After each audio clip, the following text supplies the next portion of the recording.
Okay, welcome back. So again, this is the last time I am probably going to lie to you. So I remember I lied a little bit, and I said that when you do precipitation reactions, we assume that all the solid in the bottom stayed as a precipitate at the bottom. Okay? But the actual story is an equilibrium exists.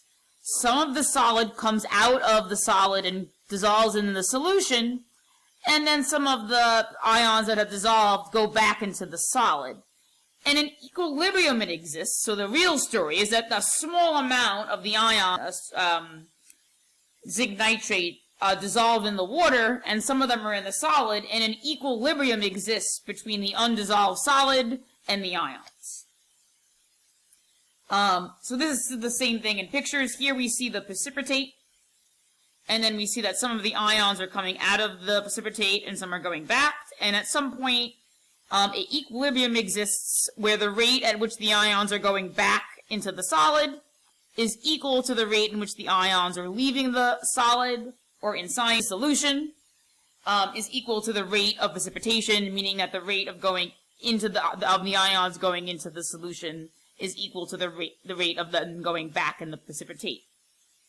And this equilibrium has another K, and this is called the Ksp, and it is called the solubility product constant, and it gives the concentration of ions that are dissolved in a saturated solution, and we'll talk about what a saturated solution is in a second. Insoluble compounds have a very low Ksp, meaning there are very little ions dissolved in the solution. So when you multiply them together, the Ksp is very low. Whereas soluble compounds, these numbers are very high. There's lots of ions dissolved in the solution, so they have a very high Ksp. And to be honest, it's even really stupid to talk about the Ksp of things that are very soluble, because most of the ions are dissolved in water. Very little form a solid. So we take a look at some Ksp values. We'll see that these are Ksp values of compounds that we previously considered completely insoluble in water. Obviously, the more negative the exponent, the smaller the Ksp. Compounds that are considered to be soluble have positive exponents for their Ksp values. Now these, so basically for sodium hydroxide, almost all of it exists in the solid form. Because the exponent is to the negative 33. But some of these that we consider insoluble, remember the number when we consider a reaction to go to completion is to the negative 10 or the positive 10. So some of these have some amounts of ions that are actually dissolved in water that are measurable.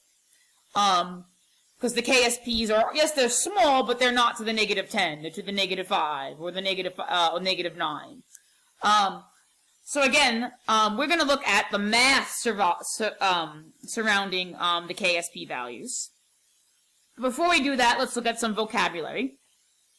So as long as there's some solid at the bottom of a solution, we can say that there's an equilibrium that exists between the solid in the water, going in of the solid and out of the solid and into the water, and then out of the water and into the solid. When there is solid at the bottom of the solution is said to be saturated, okay? That means that no more solid can be dissolved. And at that point, like we said before, the rate of dissolution is equal to the rate of crystallization. Monday, the word solubility is going to become really, really, really important, okay? So solubility is the maximum amount of solute. So solute is like the salt, or in this case, the zinc hydroxide. That can be dissolved in a given amount of solvent, and usually for us the solvent is water. Okay? At a given temperature. So for solubility, in general, as temperature increases, solubility increases, and actually Ksp also increases, which we'll see. And solubility can be reported either as a molarity, which we know a lot about, moles per liter, or a gram solubility, which is grams per liter. The AP exam no longer uses grams per 100 milliliters, so we don't have to worry about it. Alright, so now we're going to do some math. So today we're focusing on type 1 problems, where we're going to be given concentration values, meaning we're going to be given molarities of ions in solution, and we're going to calculate the Ksp, and then on Monday, we're going to be given the Ksp, and we're going to calculate the molarity of ions in the water. So here is an example of a type 1 problem. Calculate the Ksp if the concentration of dissolved calcium hydroxide in a saturated solution is 0.0117 molarity. So here we see this written as a reaction. We have solid calcium hydroxide, and is in a equilibrium between going into its ions and going back into its solid form. So we can write the K value, or in this case the Ksp, which is equal to the concentration of the calcium ions times the concentration of the hydroxide ions to the second power because of the 2 here. And we now need to get the molarity of each of the ions. The molarity of the calcium ions is easy to get. It's the same as the molarity of the calcium hydroxide. So it's 0.0117. And the reason that is that if you have 1 mole of calcium hydroxide, you also only have 1 mole of calcium ion because there's no number here. Now, for the hydroxide ions, or the concentration of the hydroxide ions, we have to multiply this value by 2. And the reason why we have to multiply this value by 2 is that there's a 2 in the formula. And when you multiply that by 2, if I can button press, you get 0.0234. And now we're going to take these values that we have here, and we're going to put them into the Ksp. So we get 0.0117 times 0.0234 squared. When you're button pressing, I would do the squared first. So I would do 0.0234 squared, and then multiply it by 0.0117. And if I could button press correctly, Ksps are generally recorded in scientific notation.